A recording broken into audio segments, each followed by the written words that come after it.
Caroline Flint. Thank you very much, Mr. Speaker. It's a pleasure to follow the Honourable Gentleman for Gainsborough and his constructive and positive contribution, because there's no doubt that Brexit poses a great number of challenges to the government and to MPs of all parties, not least this challenge of replacing European Union laws and jurisdiction with equivalent UK laws and regulations under UK jurisdiction.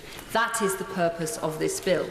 It isn't really a repeal bill at all, rather it is the Great Adoption Bill, incorporating a huge swathe of EU laws that the UK signed up to into UK law, and that is necessary.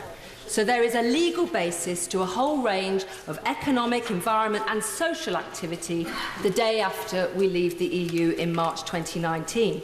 For that reason, I do not regard this bill as hugely controversial. If it was abolishing workers' rights, abandoning paid holidays and ending pollution controls, that would be different, but it does not. However, it is undoubtedly the case the proposed bill needs amending for many of the reasons outlined by my right honourable friend, the member for Holborn and St Pancras. First, the Henry VIII clauses. Transferring all of these laws and regulations into UK law is an unenviable task. It would also be impossible to put every change or updated regulation before Parliament in primary legislation. Now, this House, as we know, passes many statutory instruments. But in this case, the government needs to back a mechanism for providing a filter to separate the routine or the modest from the more important changes governments today and in the future may wish to make in the coming years. Now, if a mechanism via, say, a scrutiny committee could identify or provide a path for members to ensure important measures are brought before this House for debate and a vote, the government could remove any suspicion that it seeks a ministerial power grab. Secondly, the government should be open to suggestions about how it can guarantee redress for individuals who feel their transferred rights are not met by companies or by government. Clarity on the provision of redress would again remove suspicion during this process. The truth is, whoever was in government, we would have to pass a bill of this kind to prepare for leaving the EU in March 2019. And there can be little disagreement on that unless your ambition is to thwart the result of the EU referendum and prevent or delay the UK leaving the EU. Now, I believe Labour's job is to improve the bill by amending it, not killing the bill at the beginning of its passage through Parliament. Labour's reasoned amendment declines to give a second reading to the European Union withdrawal bill, which, if successful, would kill the bill. According to the Public Bill Office, if defeated tonight, a new bill would have to be introduced in a new session or be reintroduced in a sufficiently different form as to not fall foul of the same question rule.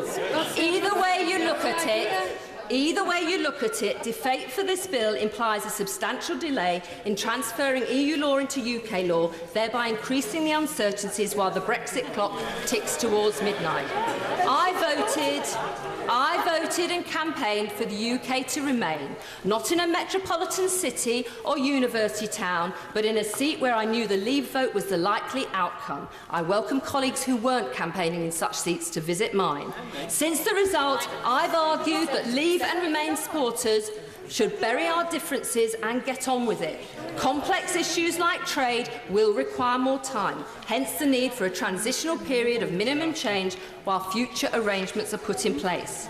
Some Leavers say we don't need any transitional plans, while some Remainers say any deal must be worse than staying in.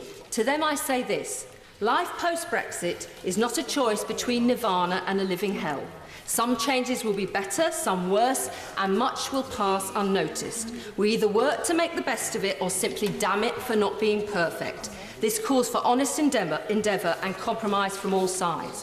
Whatever side of the debate you fall on, if you honestly accept the result of the will of the British people, then you are honour bound to see it through and to make the best of it. Some suggest that the general election on the 8th of June has changed everything.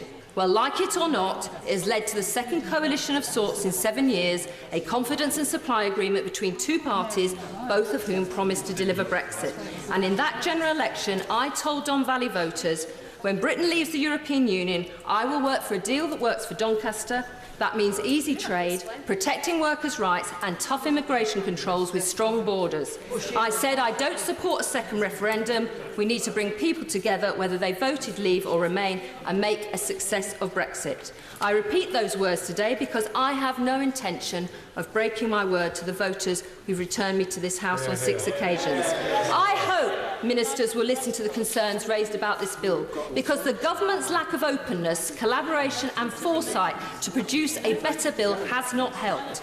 To the government I say, treat Parliament with respect and be open to constructive suggestions to improve the bill.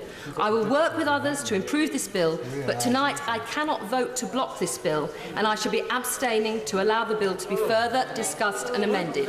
We have a job to do to ensure a smooth, orderly Brexit for the British people, for British businesses and for a continuing friendship and partnership with the EU.